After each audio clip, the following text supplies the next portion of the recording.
Welcome to Roll for Sushi, where the face is our next meal. Let's roll. Fisherman's Inventory 20. A5 Wagyu.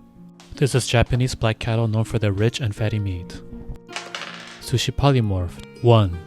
Chirashi or poke. It's almost like meat butter. Let's go ahead and sear this. About 30 to 45 seconds each side.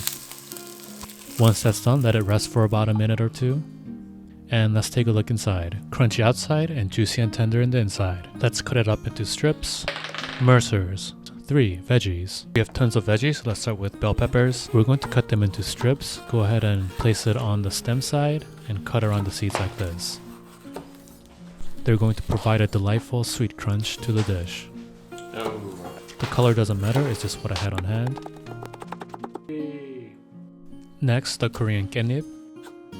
Red leaf lettuce, jalapenos, and red onions. It's going to be a crunchy dish. Let's go ahead and layer everything over the rice. I'm going to add about the same amount of everything by volume. The Korean shiso 깻잎 is a nice touch, and place a steak on top. Oh, and 1 jalapeno.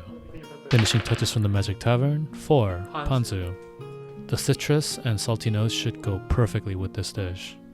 I think we inadvertently made a Western style Wagyu Don. It looks beautiful and I'm sure it's going to be tasty. Let's give it a try. That's pretty darn good. The crunch of all the vegetables, especially the red onion and the bell pepper, provides a nice sweet crunch. Even though the Wagyu is really rich, it's very refreshing. I think argument will be, is this a waste of beef? Possibly, but is it delicious? Yeah, it is.